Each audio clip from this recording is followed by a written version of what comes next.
Alhamdulillah wa salatu wa salamu ala Rasulillah sallallahu alayhi wa sallam wa ala alihi wa ashabihi wa azwajihi wa man wala wa ba'd.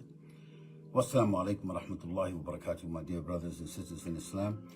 This is your brother Sheikh Khalid Yassin speaking to you from my Facebook page titled Sky Views. Sky Views are my views. Sky, Sheikh Khalid Yassin, those are my humble initials. Views, V-I-E-W-Z, a special set of views. Yes, these are my impressions, these are my opinions, these are my insights based upon my experience and what I consider to be my social, political, religious responsibility to address issues that I believe are relevant and necessary to be expressed for the development and the execution of Islam in the 21st century. Now, brothers and sisters, I'm titling this here to be for the record. So that means that it's a reference. You know, anybody who wants to understand where I stand in regards to if I were asked and I have been asked to clarify my Islamic perception. My Islamic perception. Now, to me, that's sacred. That's not something light. And if you want to be a person to ask me about my perception, then you should be serious. Because it's not like a game. This is not like a joke. This is not some kind of dialectical sparring or anything like that. This is being straight up and direct. Well, let me cut that off. You know, if you don't want serious engagement, then don't put the water on the stove. Because if you put the water on the stove, it's going to boil. And either you're going to get tea or you're going to get hot water in your lap. So you make the decision. If you want to be coming to my Facebook page, you know, talking, or Sheikh, what's your opinion about this and that?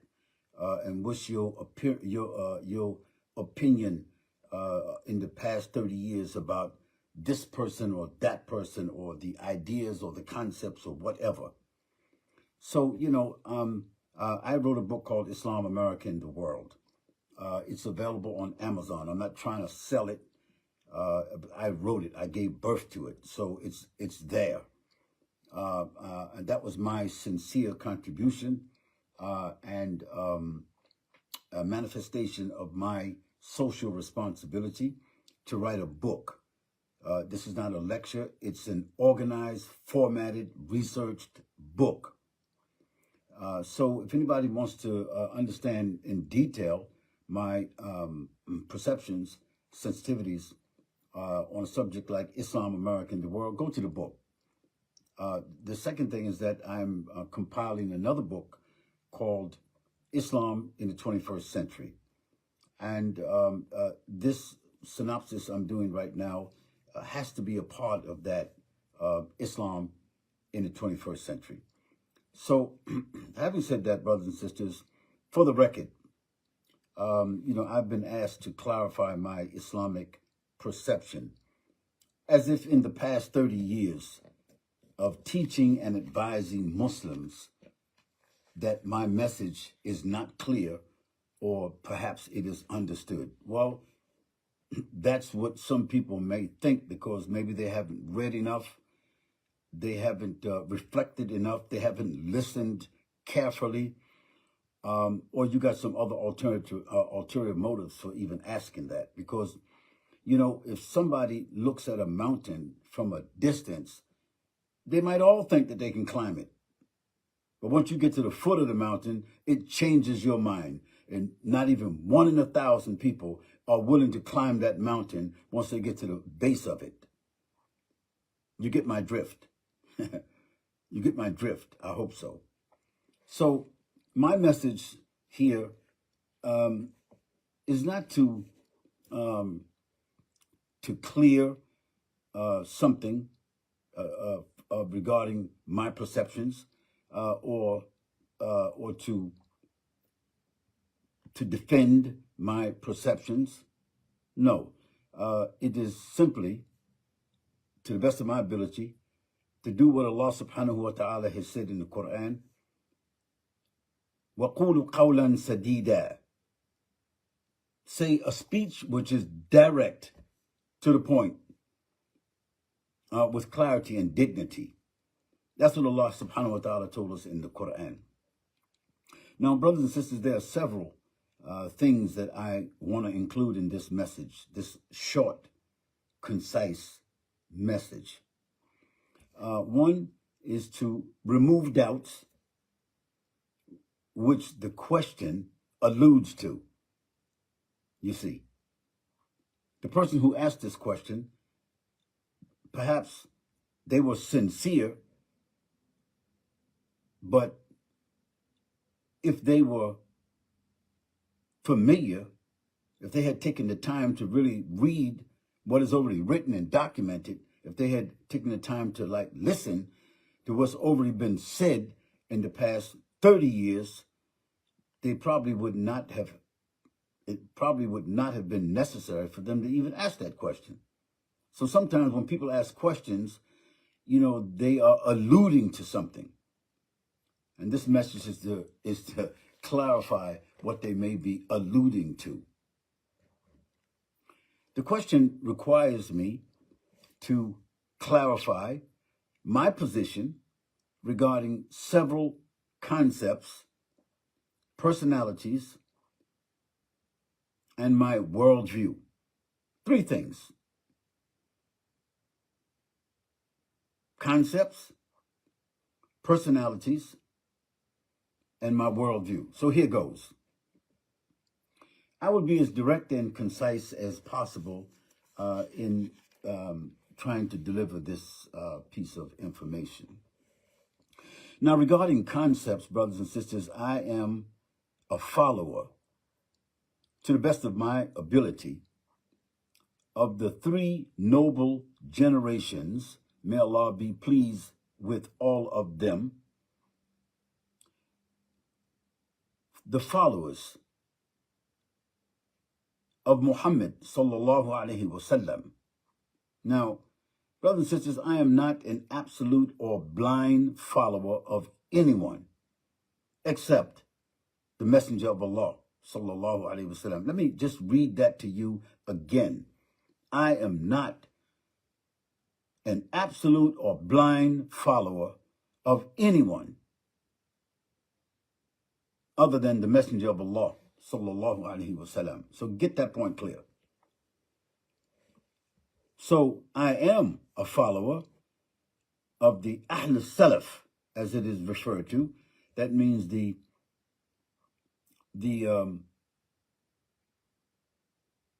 people of precedence. The people of precedence. That means the precedent of the first 3 generations of the Quran, the Quranic generations, is a precedent that we Muslims who have studied Islam and dedicate ourselves to Islam and are preaching and teaching Islam, we are obligated to build our arguments upon the example of the noble predecessors. They're called the Ahl Salaf, rahmatullah alayh.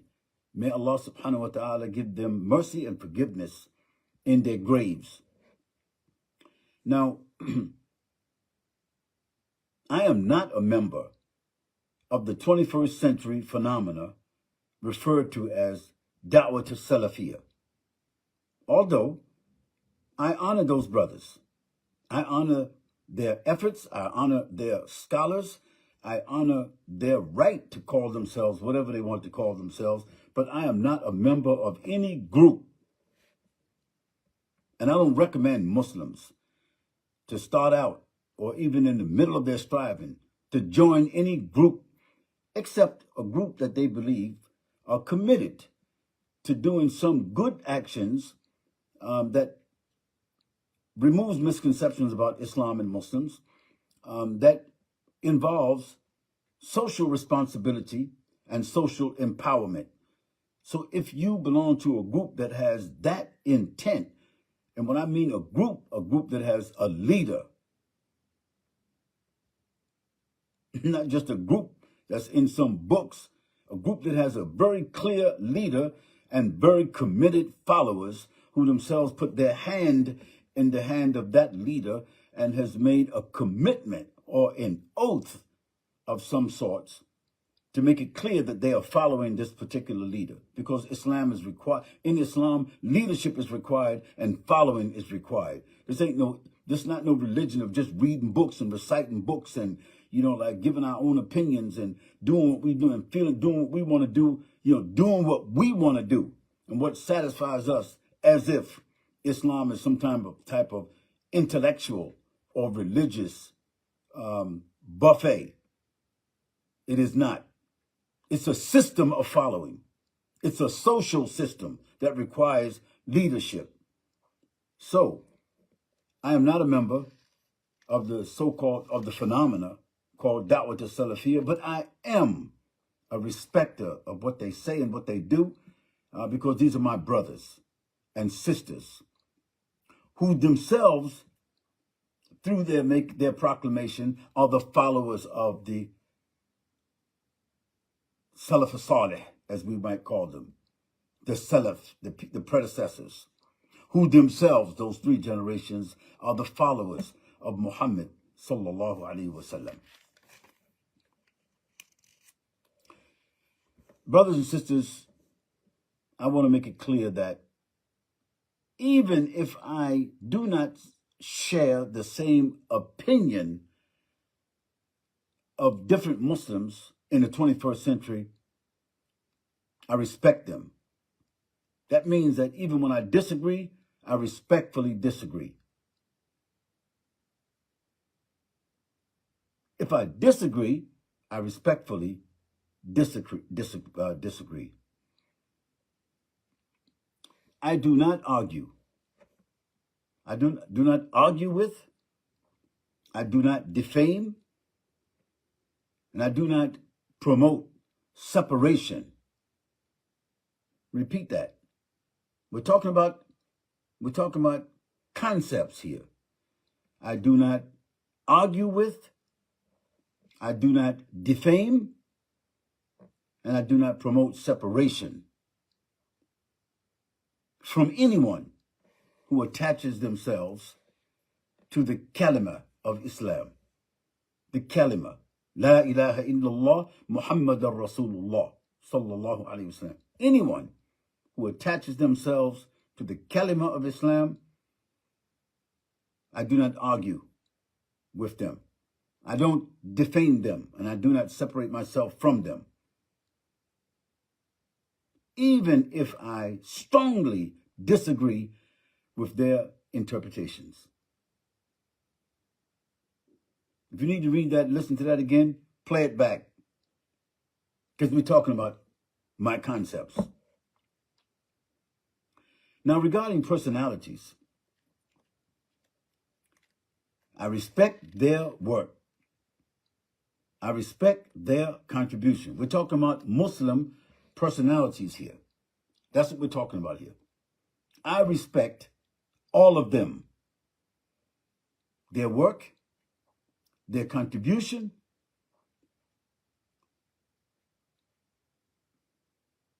and those who are following them. I respect them, because every Muslim striving in the way of Allah subhanahu wa ta'ala, preaching in the way of Allah, teaching in the way of Allah, trying to reform human beings, remove misconceptions and distortions about Islam and Muslims according to their capacity, they deserve to be respected. Their work deserves to be respected. And their contribution deserves to be respected. Therefore, I do not judge their intentions. There may be some people who got this religious X-ray capability. You know, there's some Muslims who are so religiously correct that when people pass in front of them, or something that people said, or something that people wrote, you know, they are so religiously correct. They are so conceited. They are so narcissistic in their religious approach. You know, they are so religiously correct that they judge everybody except themselves.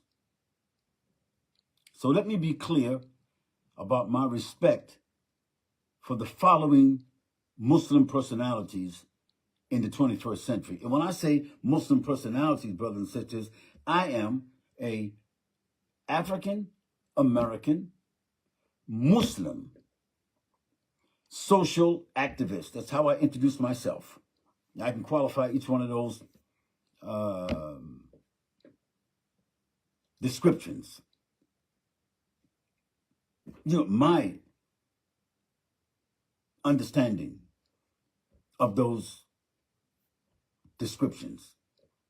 I'm an African American Muslim social activist who also happens to be a senior. That is, I put in like 50 years.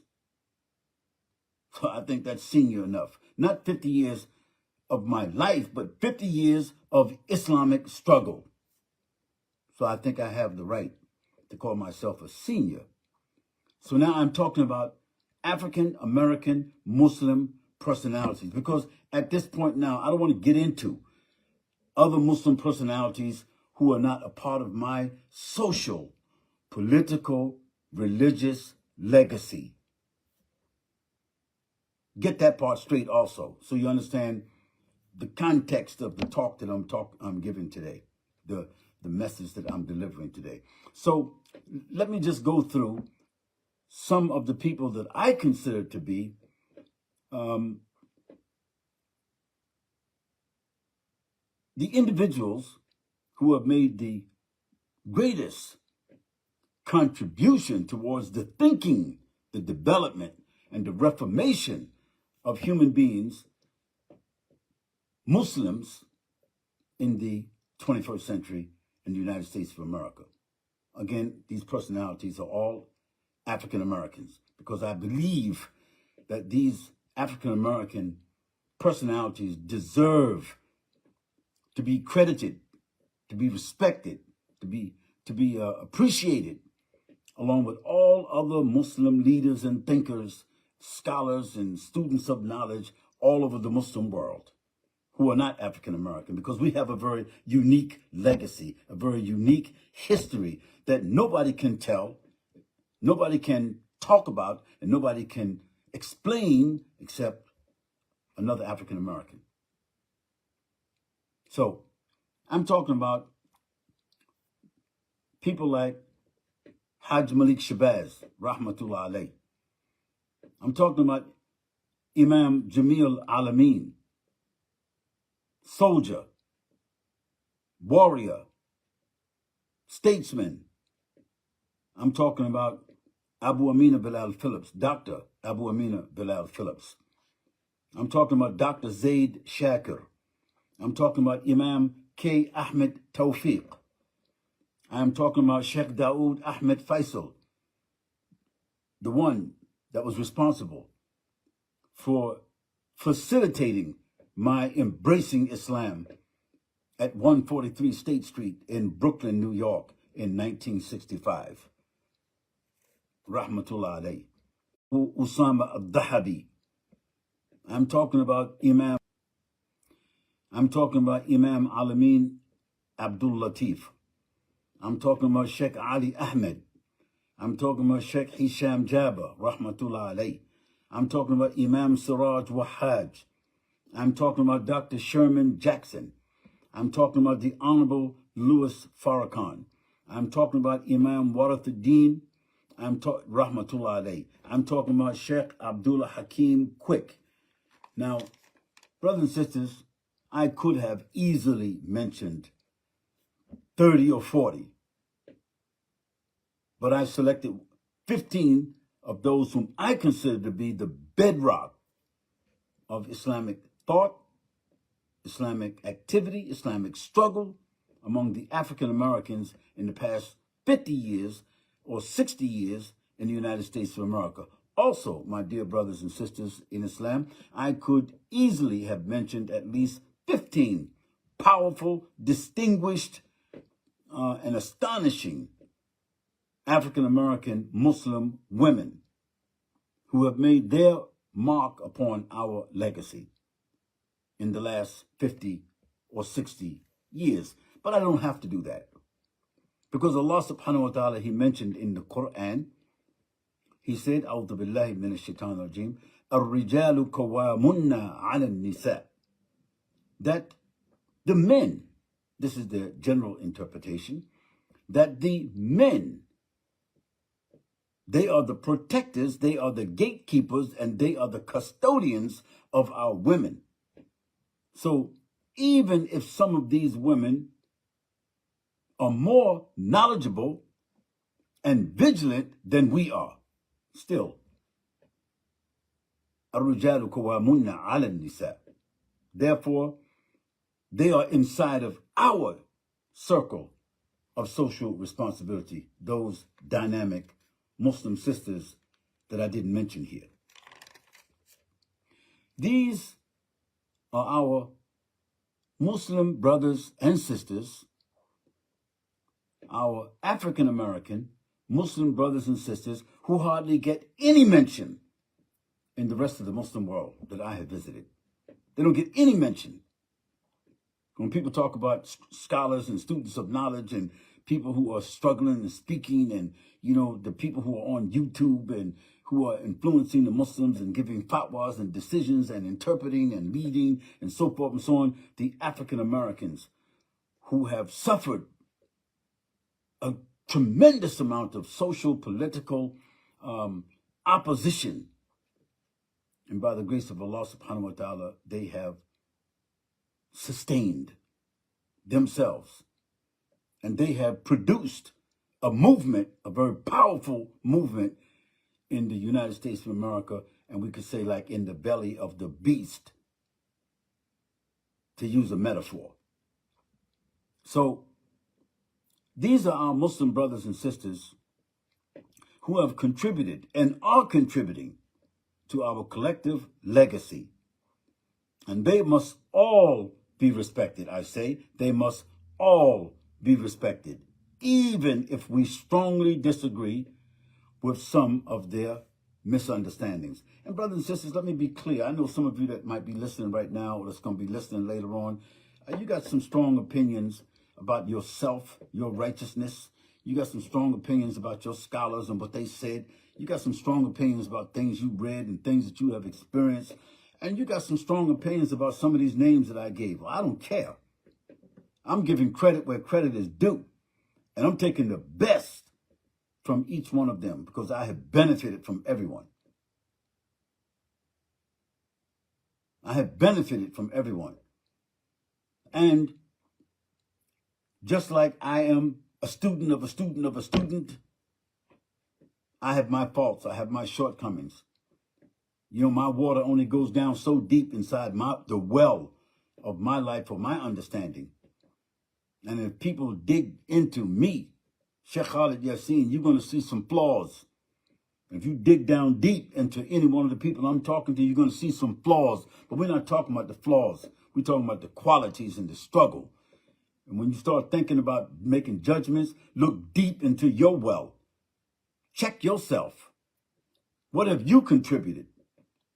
When you start running off the mouth about, you know, who's the most religiously correct and who's not religiously correct, or who you think to be a deviant, or who you think to be an extremist or a fanatic, or who you think, you know, doesn't have proper knowledge, or who you think, because a lot of you that's listening to me now, some of you be spouting that kind of talk. And even if you're not saying it directly, you be saying it. And we can talk about whoever you want to talk about. The 15 names I talked about, or the ones I didn't talk about, or what you got from it. If you want to talk about it, let's talk about it in the public. But when you come to the table to talk about it, Make sure you wrote up what you contributed towards our social development, towards our social responsibility, and towards our social empowerment. Make sure you bring a dossier, or that you bring some kind of a portfolio on you and what you have done. And if you can't, the Prophet ﷺ gave us a good statement. He said, let those who believe in Allah in the last day either say what's good or keep quiet. I think you got that part. So my dear brothers and sisters, that's my talk about, that's my comments about personalities. Now, regarding the issues of, regarding the issues of worldview, because we mentioned that this talk would be about concepts, personalities, and worldview. So let's stay with the flow of what's being talked about, so you don't just get spaced out. You start going off into some other kind of tangents, because a lot of the people, they might have some good knowledge, but some of you is like 30-second Muslims.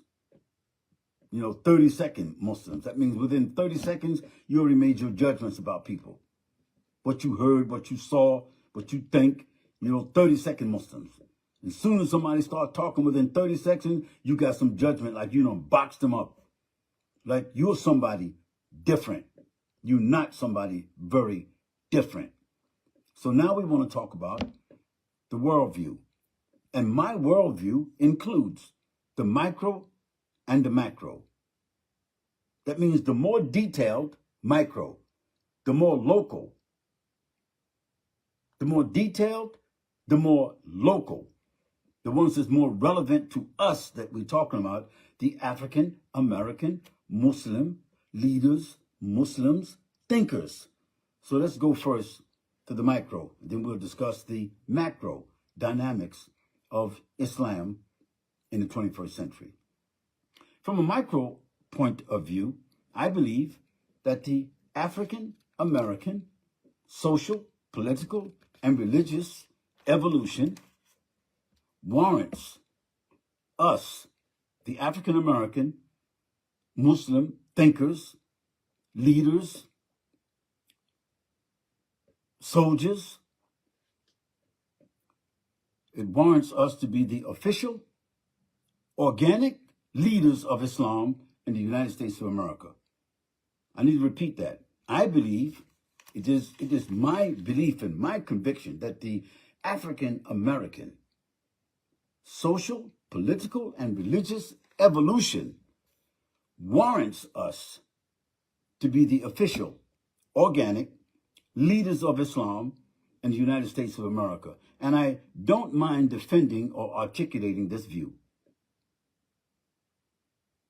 I don't mind articulating or defending this particular view, notwithstanding the genuine contributions that have been made by the immigrant leaders, Muslim leaders in the United States or Canada or North America. From a macro point of view, that is a larger point of view, a more broader point of view, a more internationally structured point of view, after traveling to more than 134 countries in the present world, it is my humble opinion that the so-called Muslim world, and I say so-called because it's very hard to determine now today what is the Muslim world. There was a time that Muslim world had borders, territories, clearly defined borders, territories, leaderships, and basically a global leadership. It doesn't anymore. Things are shifting year by year. And when we say the Muslim world, it's a bit nebulous.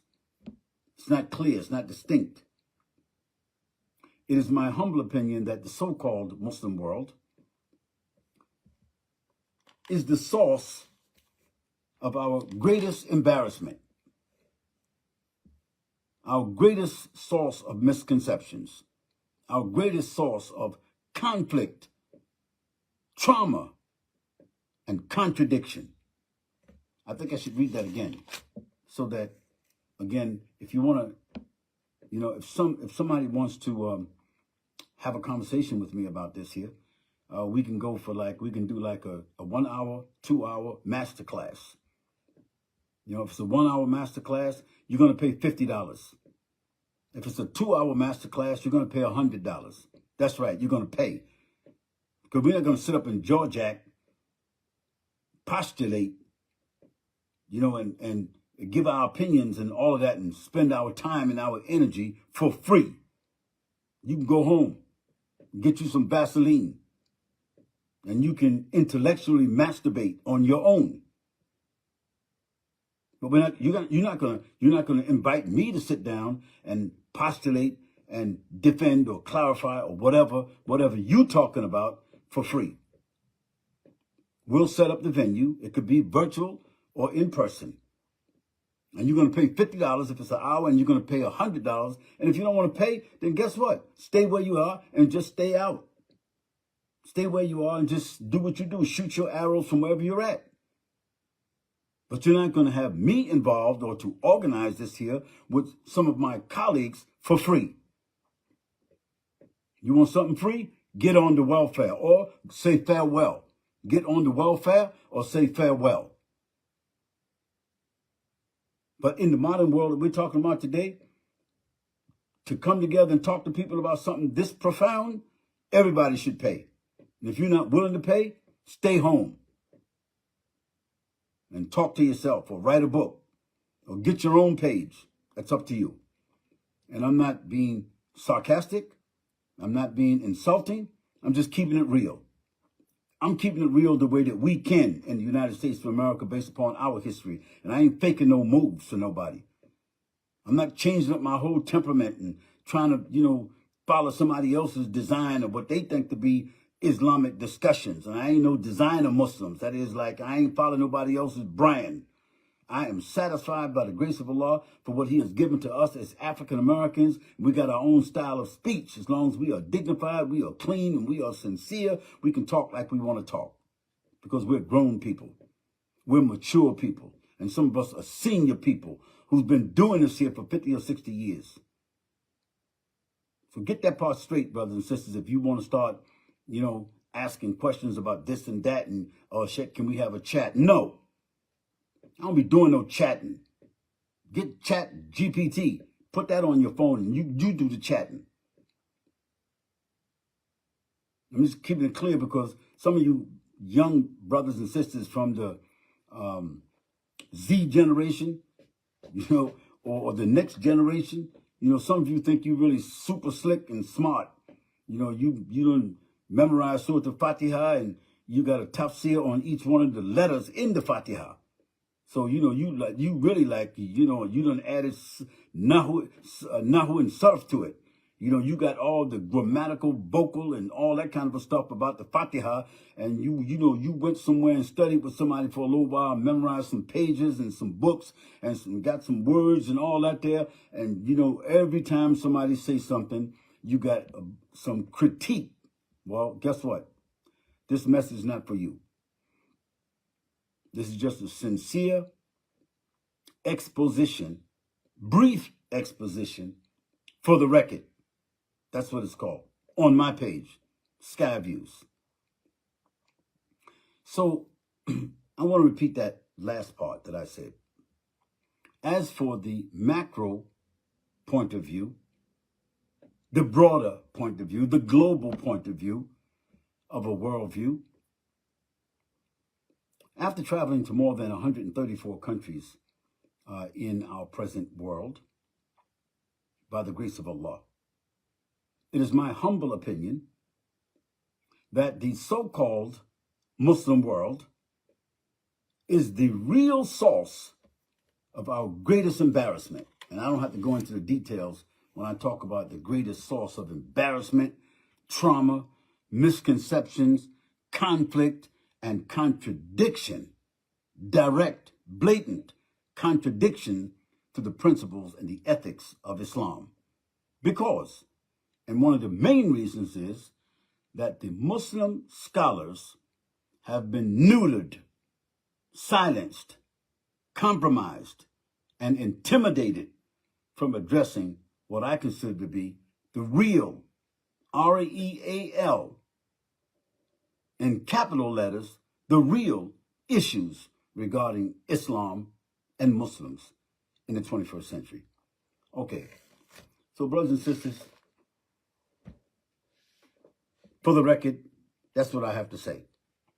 Now, this talk could be 2 hours, it could be an hour, but I've reduced it down to what I've done, just so that I can, for the record, answer that question that came to me. Oh, Sheikh, what's your opinion? Or Sheikh, what's your concepts? Or Sheikh, what is your blah, blah, blah? That some of you allude to, because you think, it's like somebody walking down the aisle and you just stick your foot out. Nobody saw you stick your foot out, but that's what you be doing. Somebody going down the aisle, they moving, and you just stick your foot out. And if they trip and fall, you could like laugh, or you could act like you didn't have no part in doing that. But that's what you be doing. And you be using social media, slick social media moves to do that. Okay, everybody got arrows. Everybody got social media. Everybody got a phone. Everybody got an idea. And everybody got different orifices of the body. An orifice is like, your nose, these are two orifices. So everybody got an orifice, many in the body. So everybody got their own opinion. And I respect that. But for the record, this is Sky Views. Now, brothers and sisters, after having said all of that, I just want to bring your attention to something that would be very complimentary and helpful. My social media team has created a mechanism on a platform called Patreon, P-A-T-R-E-O-N, Patreon. It's a terminology that means it's a platform that brings together content creators like myself, no matter how small their knowledge is or how limited their influence may be, or regardless of, the amount of what they're doing.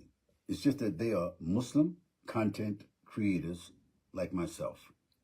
They are thinkers, researchers, writers, speakers who create content for you. So Patreon is a very unique platform. Patreon allows us to do something that you can't do on YouTube, that you can't do on Facebook, that you can't do on Instagram or TikTok. These are all profound platforms, but Patreon is very unique because it establishes reciprocity, mutual benefit between content creators and patrons. Content creators and patrons, which means supporters. So if you want to have a better understanding of how that works, brothers and sisters, go to Patreon, patreon.com/Skyviews, SKYVIEWZ, patreon.com/Skyviews. Just go there. And one of the unique things, or a few of the unique aspects of Patreon, is that in a talk that I'm giving like today, a little message I'm giving like today, I'm using trigger words, I'm using keywords, I'm using subtitles. I'm using a broad title, subtitles. I'm using keywords. I'm not talking about hashtags. I'm just talking about keywords, title, subtitle. I'm using terminologies that perhaps you're not familiar with, or that it's just not clear to you. So, as a patron, because you are a supporter, you can ask me, Sheikh, can you share your research on that topic or that message? Can you share the research, what you wrote that contributed to your conclusions? And I will do that because we have a relationship. Also, I told you I wrote a book called Islam, America, and the World. I'm not trying to promote the book.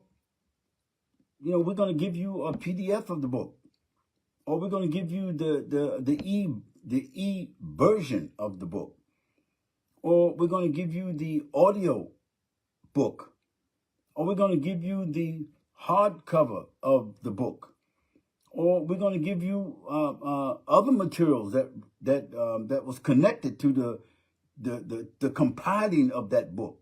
So everybody who joins us on Patreon is going to get at least a PDF of that book, Islam, America, and the World. Also, brothers and sisters, over the last 30 years, and in particular over the past 20 years, we've delivered at least 150 public lectures. At least. I mean, you know, on YouTube, maybe there's about 200 and something, but at least 150 that has been essentially accessible or made accessible on YouTube by a lot of enthusiasts. That's what I'll call them. A lot of enthusiasts. They've taken my lectures and in some cases put it on their website. They package it and selling it. And of course, their claim is that they're supporting Dawah, and that's okay. We're not going to argue that point. So what my team has done is that they've went to YouTube, and wherever we can find it, YouTube, HerTube, TheyTube, we went there. And if it was my intellectual property, that is, I researched it, I wrote it, I delivered it, then my team snatches it from there, cleans it, digitize it, archives it, and now we have put it into an archive which is called the Sky Signature Series. I think you get it. The Sky Signature Series. That is like Sheikh Khalid Yassin's series of lectures with his signature. Not somebody else's package because they held a camera. Not somebody else's package because they were sincere about Dawah. Not somebody else's package because they loved the sheikh or they loved what he say and they just go into his garden and take out his fruits, repackage it, and then they sell it on the side of the road. No, that's unethical. But they have done it, and I thank Allah subhanahu wa ta'ala. I'll just put the best construction on it. So what we've done is that we've taken our intellectual property and in the United States of America, regardless of the Muslim world or any other world, the Asian, African, Arab world, in the United States of America and most of the Western world, people have a respect for what they call intellectual rights. So, you know, brothers and sisters, I didn't litigate anybody. I don't have the intention to do so, to litigate any Muslim. We don't really have the time or the energy to kind of be litigating Muslims and we're trying to do dawah. You know, we're trying to take off and land. We ain't got no time to be arguing with people that's on the plane. We don't want to do that.